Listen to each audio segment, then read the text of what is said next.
Curiouser and curiouser, cried Alice. She was so much surprised that for the moment she quite forgot how to speak good English. Now I'm opening out like the largest telescope that ever was. Goodbye, feet.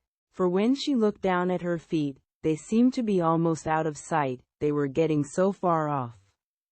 Oh, my poor little feet, I wonder who will put on your shoes and stockings for you now, dears.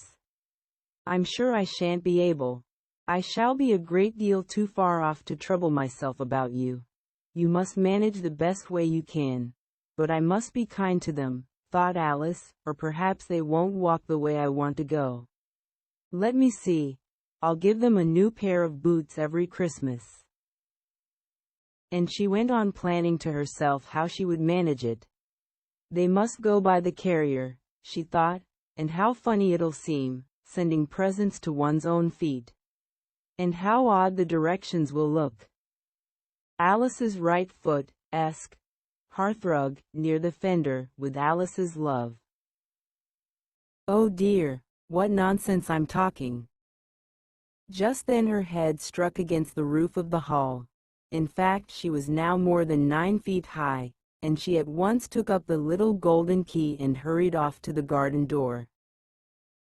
Poor Alice! It was as much as she could do, lying down on one side, to look through into the garden with one eye. But to get through was more hopeless than ever. She sat down and began to cry again.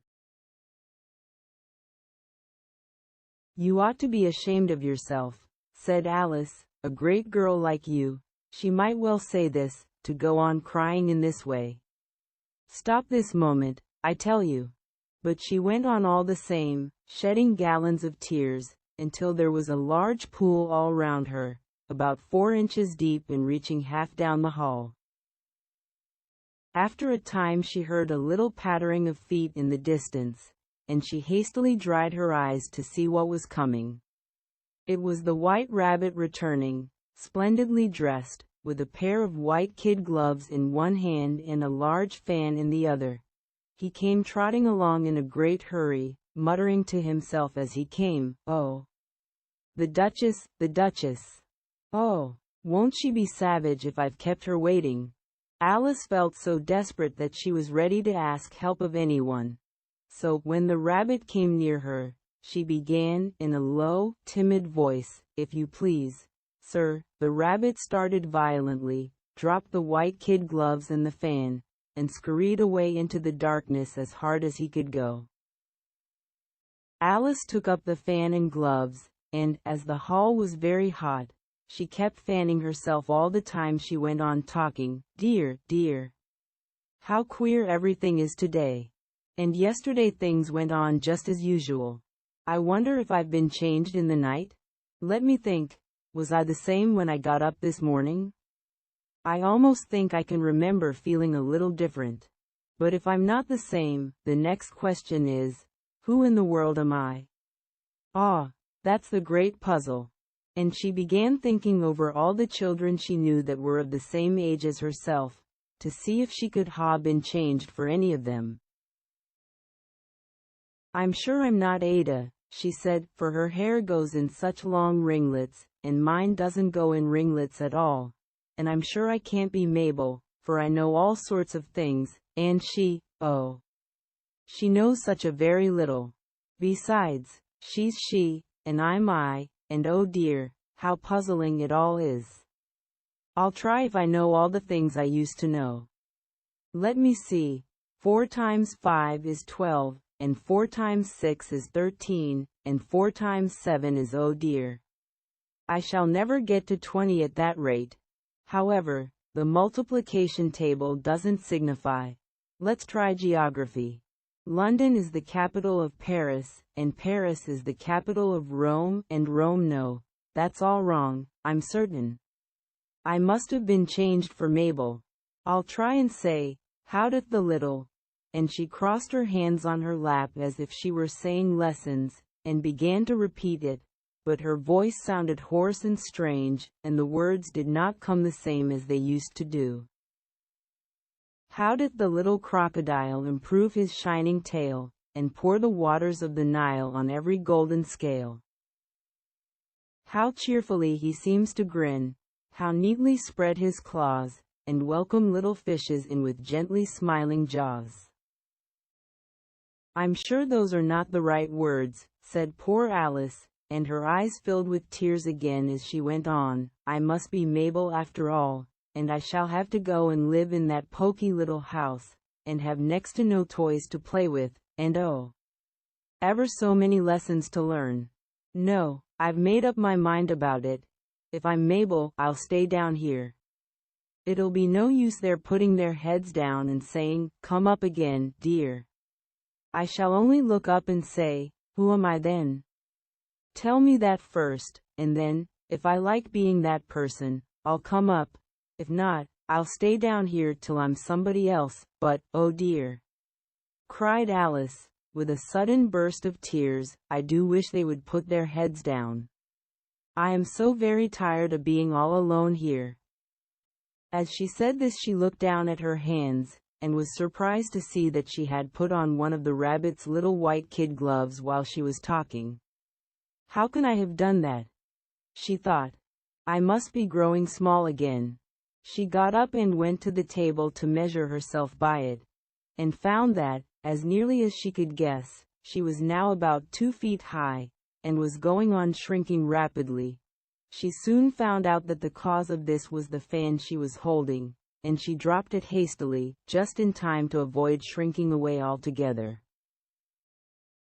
That was a narrow escape, said Alice, a good deal frightened at the sudden change, but very glad to find herself still in existence. And now for the garden, and she ran with all speed back to the little door, but, alas! The little door was shut again, and the little golden key was lying on the glass table as before. And things are worse than ever, thought the poor child, for I never was so small as this before, never. And I declare it's too bad, that it is. As she said these words her foot slipped, and in another moment, splash! She was up to her chin in salt water. Her first idea was that she had somehow fallen into the sea, and in that case I can go back by railway, she said to herself. Alice had been to the seaside once in her life, and had come to the general conclusion that wherever you go to on the English coast you find a number of bathing machines in the sea, some children digging in the sand with wooden spades, then a row of lodging houses, and behind them a railway station. However, she soon made out that she was in the pool of tears which she had wept when she was 9 feet high. I wish I hadn't cried so much, said Alice, as she swam about, trying to find her way out. I shall be punished for it now, I suppose, by being drowned in my own tears. That will be a queer thing, to be sure. However, everything is queer today. Just then she heard something splashing about in the pool a little way off, and she swam nearer to make out what it was. At first she thought it must be a walrus or hippopotamus, but then she remembered how small she was now, and she soon made out that it was only a mouse that had slipped in like herself. Would it be of any use, now, thought Alice, to speak to this mouse? Everything is so out of the way down here, that I should think very likely it can talk. At any rate, there's no harm in trying. So she began. Oh mouse, do you know the way out of this pool? I am very tired of swimming about here, oh mouse. Alice thought this must be the right way of speaking to a mouse. She had never done such a thing before, but she remembered having seen in her brother's Latin grammar, a mouse of a mouse to a mouse, oh mouse. The mouse looked at her rather inquisitively, and seemed to her to wink with one of its little eyes, but it said nothing. Perhaps it doesn't understand English, thought Alice. I dare say it's a French mouse, come over with William the Conqueror. For, with all her knowledge of history, Alice had no very clear notion how long ago anything had happened. So she began again, "O est ma chat," which was the first sentence in her French lesson book. The mouse gave a sudden leap out of the water, and seemed to quiver all over with fright. "Oh, I beg your pardon," cried Alice hastily, afraid that she had hurt the poor animal's feelings. "I quite forgot you didn't like cats." "Not like cats," cried the mouse, in a shrill, passionate voice. "Would you like cats if you were me?" "Well, perhaps not," said Alice in a soothing tone. "Don't be angry about it. And yet I wish I could show you our cat Dinah. I think you'd take a fancy to cats if you could only see her. She is such a dear quiet thing," Alice went on, half to herself, as she swam lazily about in the pool, "and she sits purring so nicely by the fire, licking her paws and washing her face, and she is such a nice soft thing to nurse, and she's such a capital one for catching mice." "Oh, I beg your pardon," cried Alice again, for this time the mouse was bristling all over, and she felt certain it must be really offended. "We won't talk about her any more if you'd rather not." "We indeed," cried the mouse, who was trembling down to the end of his tail. "As if I would talk on such a subject. Our family always hated cats, nasty, low, vulgar things. Don't let me hear the name again." "I won't indeed," said Alice, in a great hurry to change the subject of conversation. Are you fond of dogs?" The mouse did not answer, so Alice went on eagerly. "There's such a nice little dog near our house I should like to show you. A little bright-eyed terrier, you know, with such long curly brown hair.